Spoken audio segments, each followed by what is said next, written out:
Le verset 36. Acte 13, 36, la Bible nous dit: Or David, après avoir en son temps servi au dessein de Dieu, est mort, a été réuni à ses pères et a vu la corruption. Amen. Ok, donc le thème qu'on va partager ce soir, c'est comment influencer sa génération. Amen. Donc ce soir, on va plus parler de David. Je crois que tout le monde connaît David, la plupart des gens connaissent David, le roi David. On a tous déjà entendu parler de David, un roi qui a eu beaucoup de succès dans le passé, c'est ce que la Bible nous dit. Il a contribué à l'accomplissement du plan de Dieu à son époque. Et c'est comme ça que David est resté dans l'histoire de l'humanité, à tel point que même certains musiciens profanes chantent David dans leurs chansons. Donc on le prend pour modèle, même ceux qui ne connaissent pas Dieu. Amen. Donc David, s'il a marqué l'histoire, c'est parce que David a terminé sa mission. C'est parce que David a accompli sa mission sur la terre. Amen. Et puisqu'on parle de la mission, je me souviens quand j'étais encore élève au collège Al-Fajiri en 6e, on était parti dans une retraite au centre Amman. Ceux qui ont étudié peut-être au collège connaissent le centre Amman, c'est vers Ouba. C'était au mois de, je crois, mars, on préparait l'examen d'État et on nous a dit qu'il faut 3 jours de retraite pour préparer cet examen détaillé. C'était ma première fois de me retirer pour aller prier Dieu, de laisser tout et d'aller avec les collègues pour aller prier Dieu. Et pendant cette retraite, pendant qu'on assistait à des enseignements dans une salle de formation, on nous avait distribué un texte et ces textes m'avaient beaucoup marqué à cette époque-là. Les titres du texte c'était « Tu es spécial ». Amen. Et je vais juste vous donner quelques phrases dont je me souviens. C'était une forme de poème qui disait « Tu es spécial ». Donc, depuis le commencement de la terre, il n'y a jamais eu personne d'autre comme toi. Amen. Tu es spécial. Personne n'a ton sourire, tes yeux, ta voix. Tu es spécial. Personne n'a ta façon de penser. Personne n'a ta façon de voir. Tu es spécial. Et le poème continuait en disant que et si tu es spécial, c'est pour une mission spéciale que Dieu t'a donnée. Amen. Alors, ne cherchez pas, comme dans toute exclusivité, il y a une grande différence.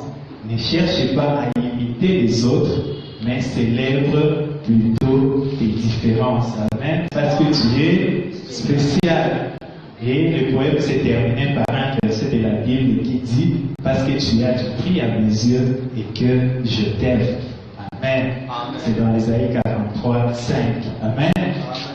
Et je me souviens un jour à Kinshasa, j'avais partagé ce poème avec une sœur qui manquait de confiance en elle-même et elle avait été motivée à l'époque. Donc toi aussi n'oublie pas, après cette réunion, que tu es spécial. Peu importe ce que les gens disent de toi, tu es spécial. Donc tu es unique à ton genre, tu dois être fier de toi, tu dois être sûr de toi. Et voilà, si tu es spécial, c'est parce que Dieu t'a donné une mission spéciale. Amen. Ok, et donc David aussi était quelqu'un de spécial et c'est comme ça qu'il a influencé sa génération.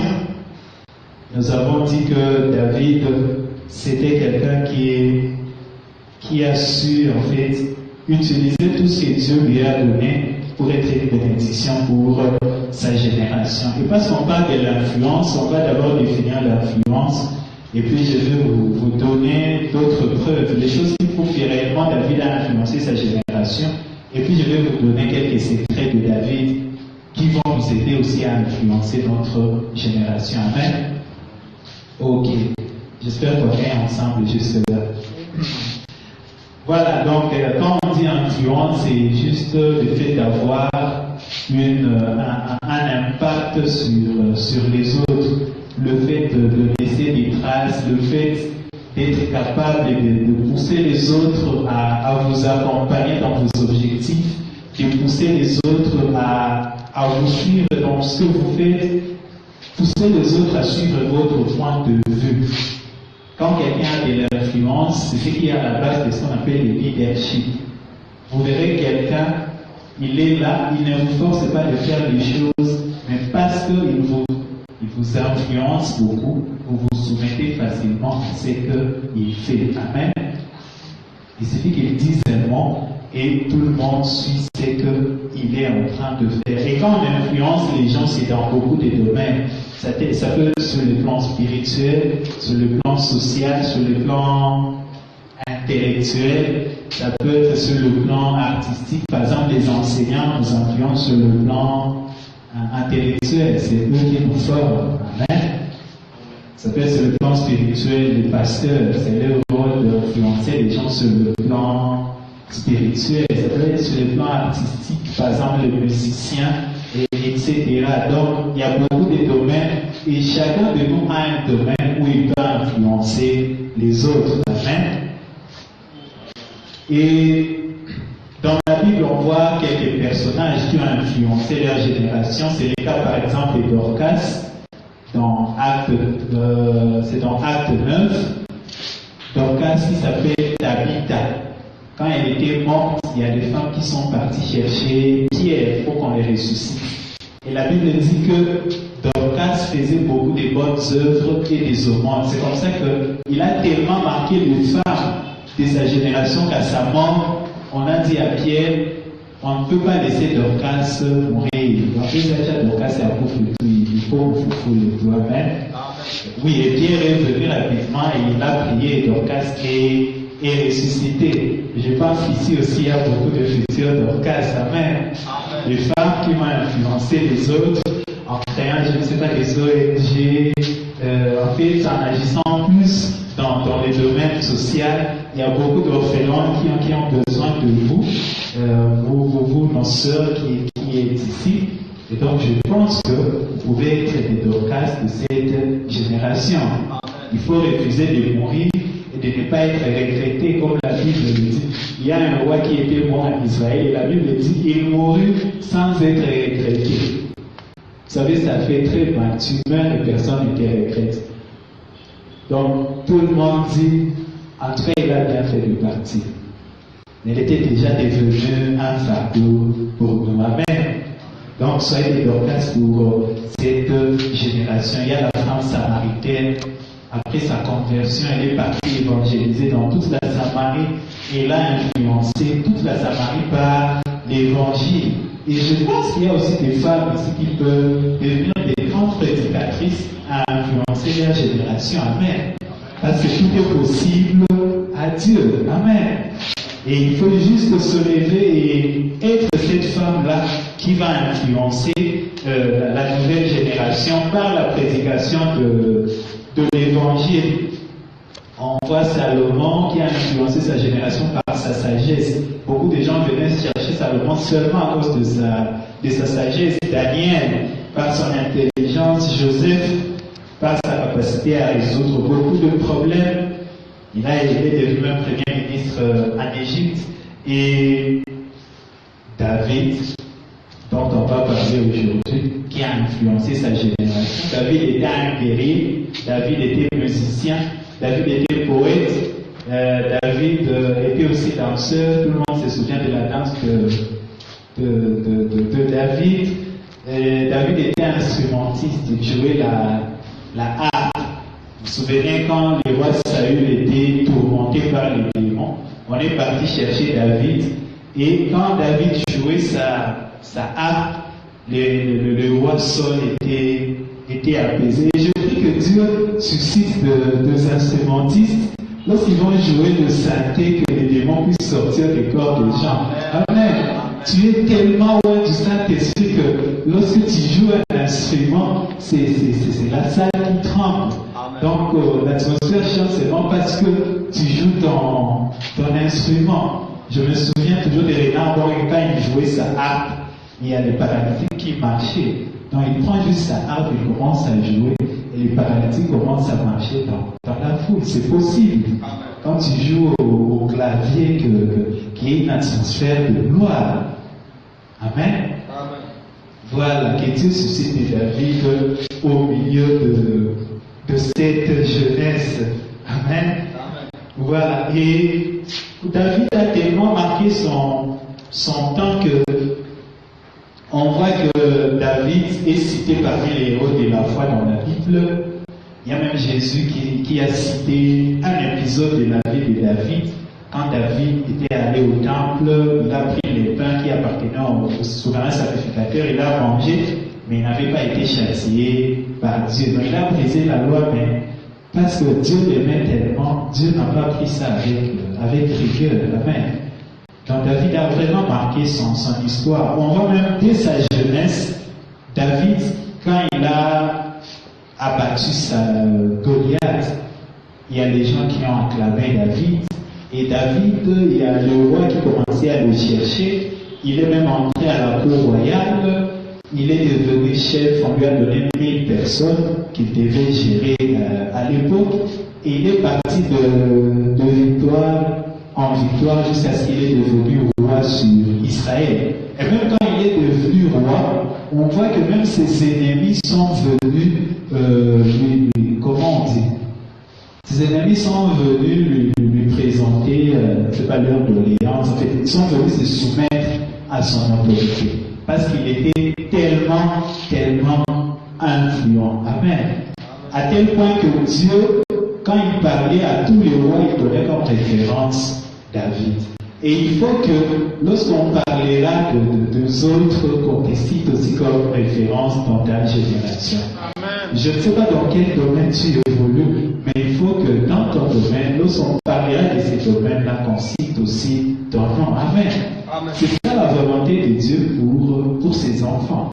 La volonté de Dieu, c'est pas que tu passes dans l'histoire inaperçu, comme si je ne viens pas de toi. Non, la volonté de Dieu, c'est que quand on cite, je ne sais pas, les juristes qu'on les cite, quand on cite, je ne sais pas, les artistes qu'on les cite, aussi parmi les artistes. Maintenant, on va voir quels étaient les secrets de David. Qu'est-ce qui a fait que David soit influent jusqu'à ce point?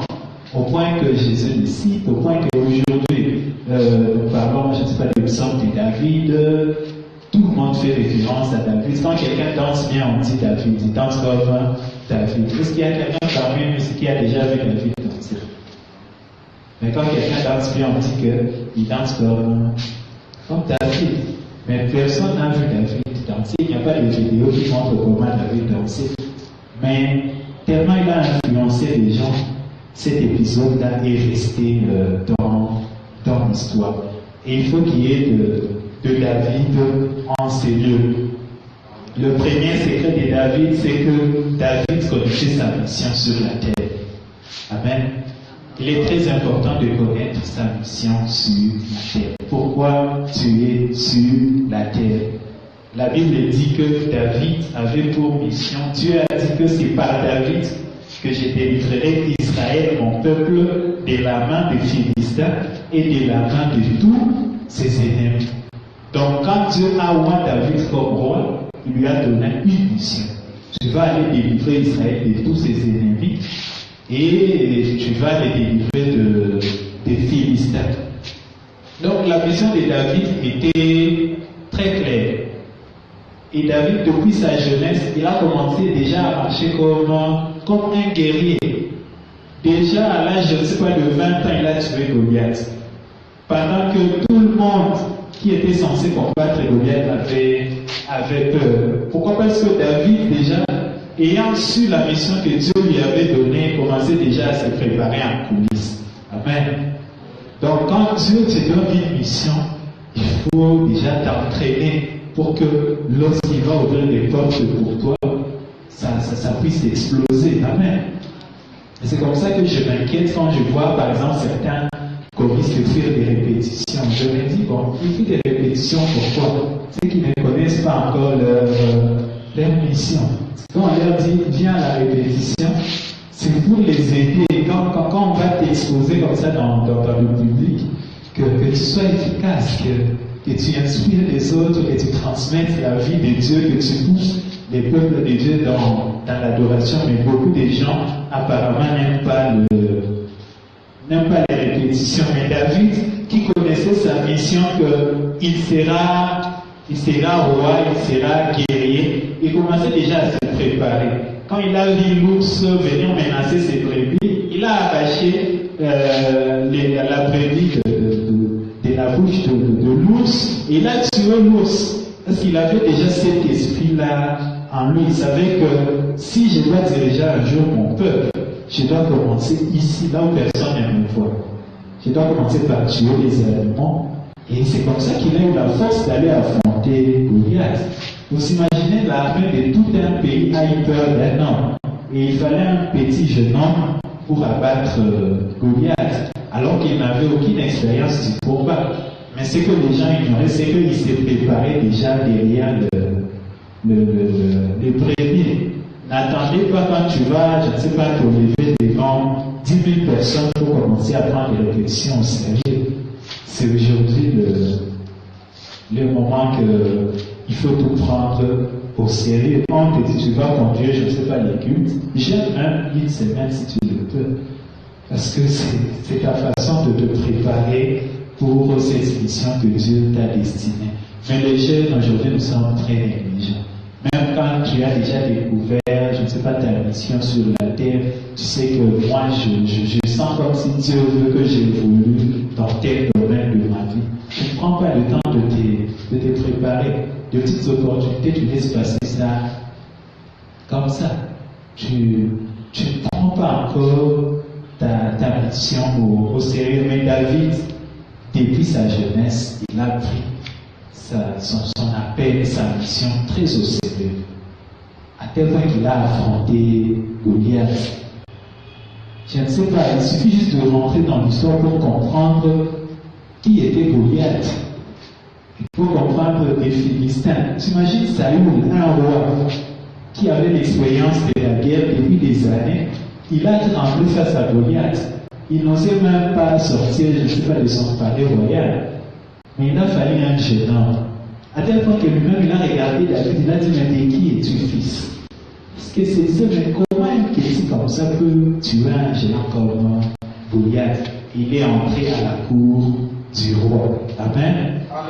Parce que tu vois, quand tu connais ta mission, cette mission va t'ouvrir les portes. David il est sorti derrière les brebis. Et subitement, il est entré à la cour du roi. Parce que tout simplement, il a tué Goliath.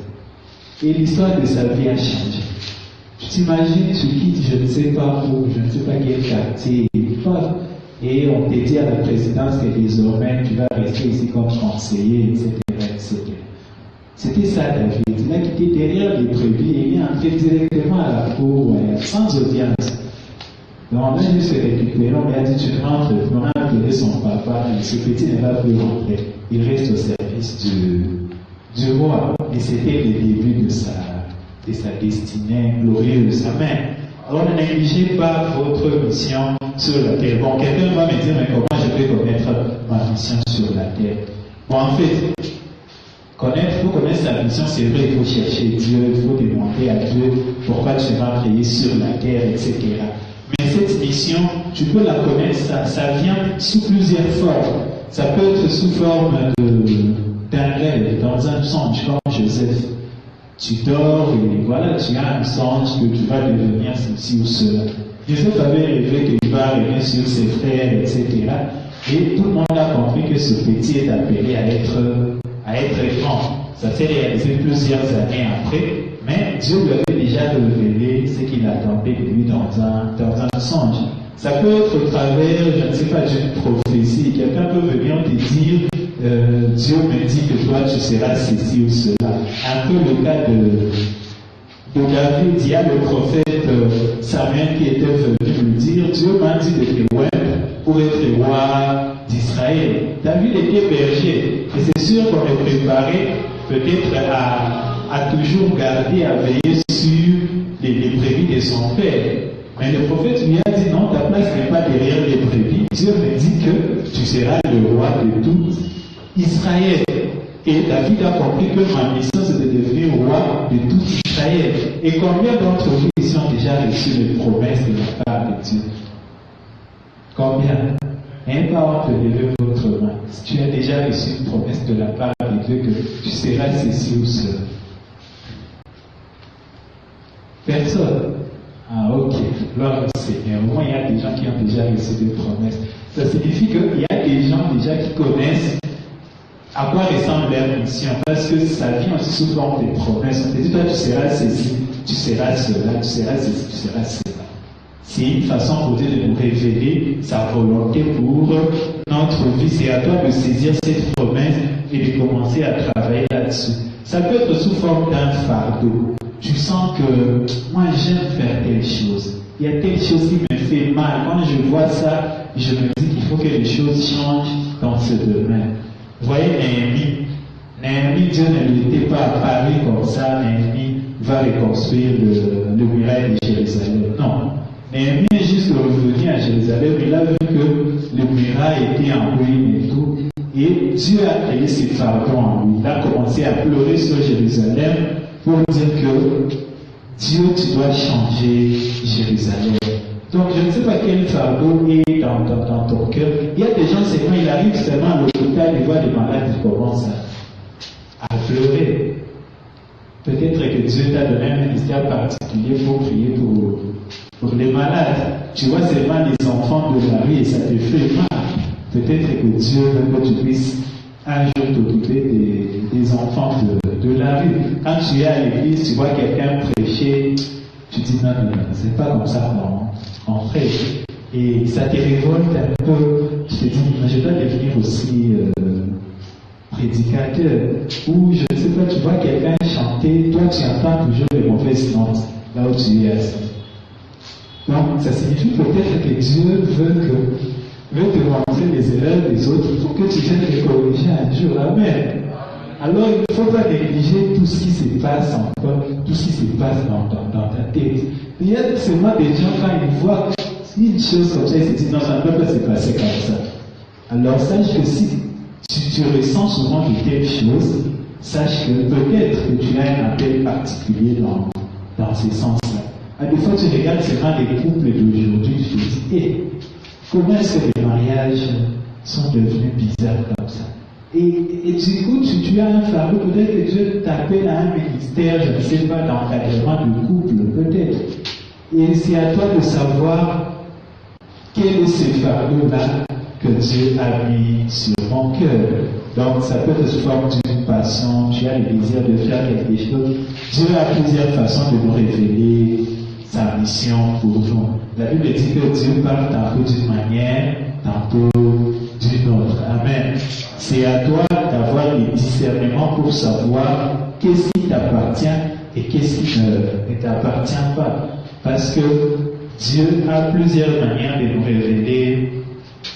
révéler sa volonté. Je me rappelle, j'étais en 6e primaire et notre enseignant nous relatait l'histoire d'un élève qui était aussi dans la même classe que nous, mais 6 années en avant.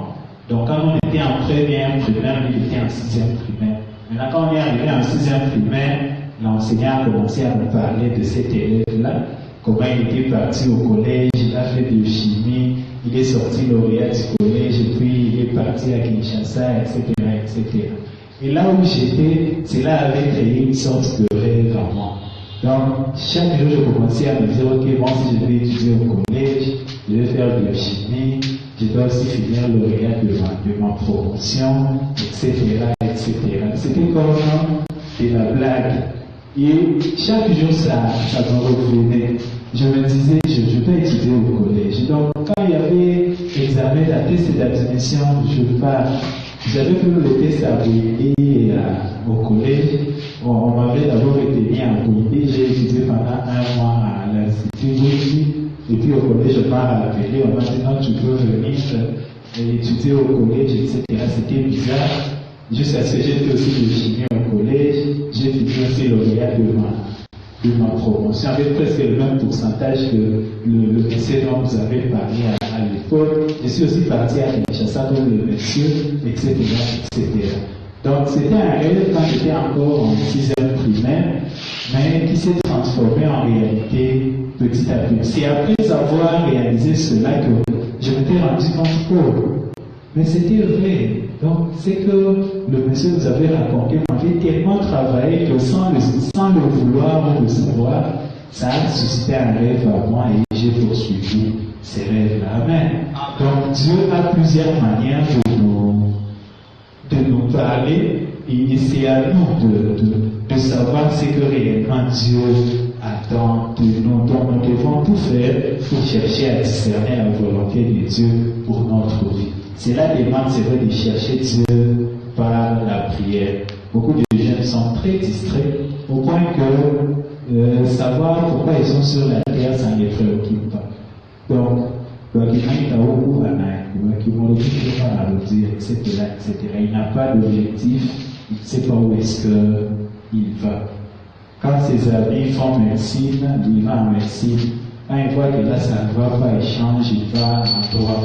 Il voit qu'en droit aussi, le prophète méchant, il change, il va, je ne sais pas, en géologie, etc., etc. Il va passer 10 ans en train de tourner en rond. Pourquoi?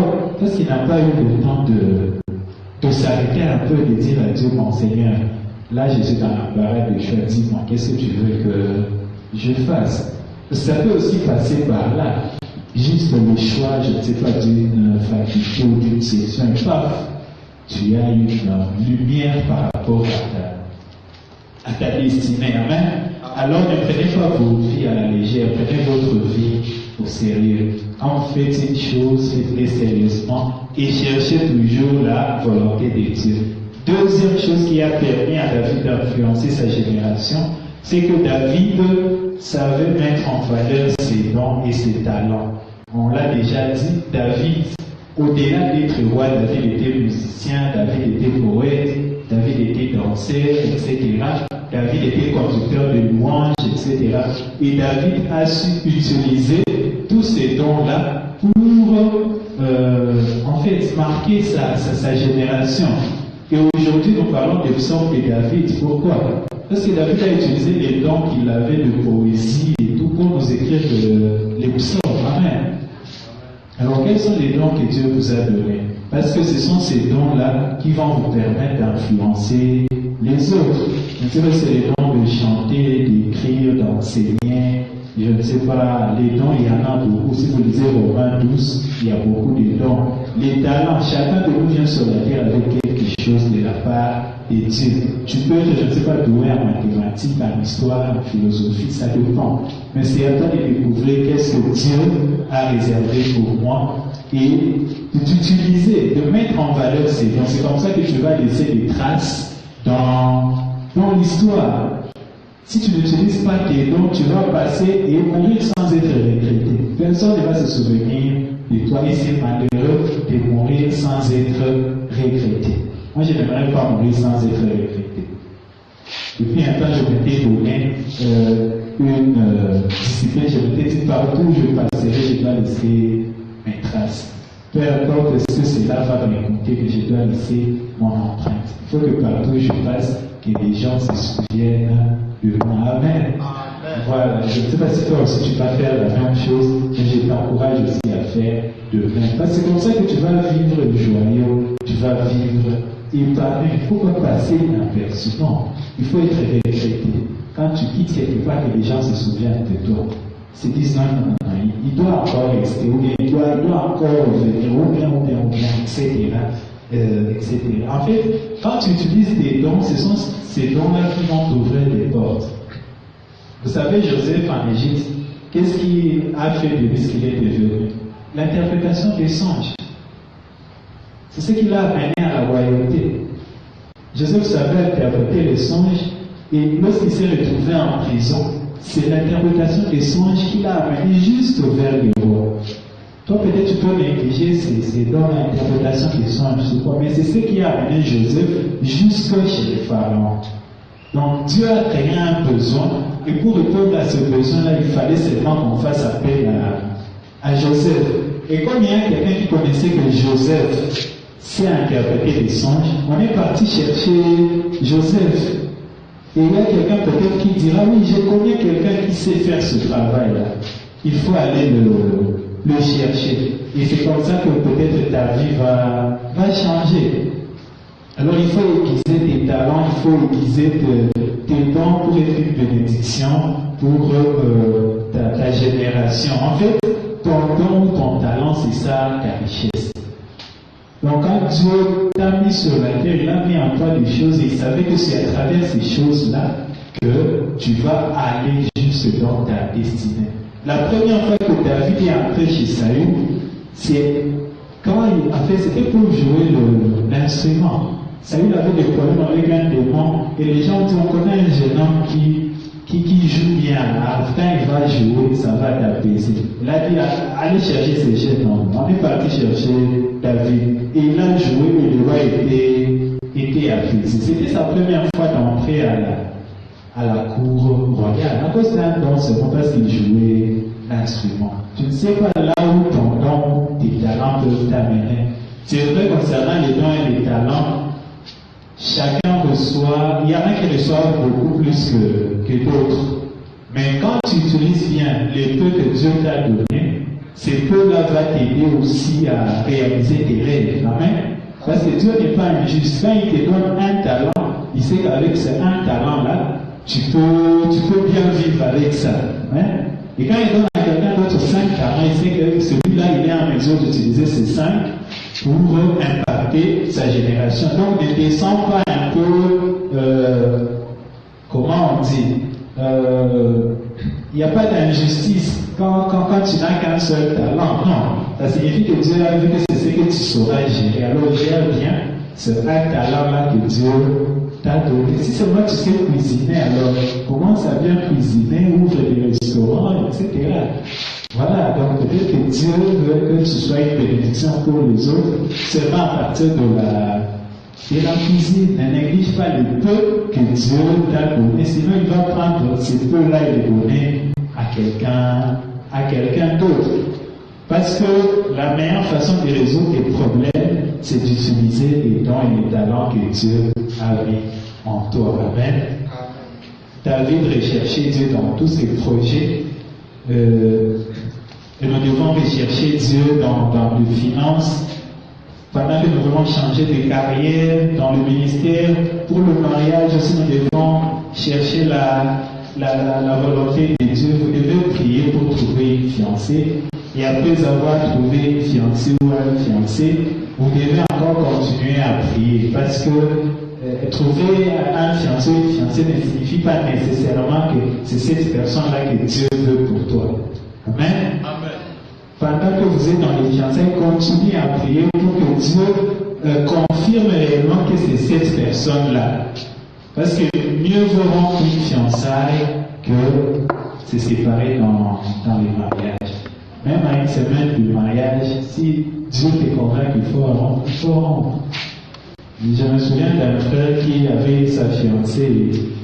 Quelques jours avant, je ne sais pas, la fréquente, il a découvert que sa fiancée était très impolie. Le même jour-là, il a arrêté avec les fiançailles. Amen. Qu'est-ce que tu vas aller avec une fille impolie? Nulle part. Cela ne demande même pas de gérer 40 jours pour savoir que quelqu'un est impoli. Mais seulement il y a des gens, comme la Bible le dit, qui cachent tellement leur caractère qu'il faut avoir beaucoup de patience pour voir un jour ce défaut-là éclater au grand jour. C'est comme ça que soyez vigilants même pendant les fiançailles. Il faut porter attention même aux petits détails. Parce qu'il y a des grandes choses qui se cachent dans des petits détails.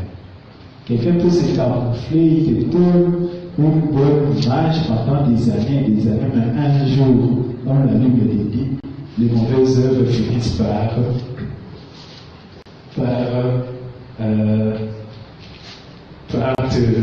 trahir. Ok, je suis obligé d'arrêter comme vient de le dire. Bon, seulement, je pense que quand on a le don et le talent, on connaît déjà sa mission. Il faut se laisser préparer par Dieu pour que Dieu soit, en fait, pour que Dieu nous aide à laisser des traces dans notre génération. Cultivez l'excellence dans ce que vous faites. Faites bien votre travail. Soyez intègres et ayez de l'amour. Et c'est ainsi que Dieu vous utilisera pour influencer votre génération. Que Dieu vous bénisse. Et je suis obligé de m'arrêter par là.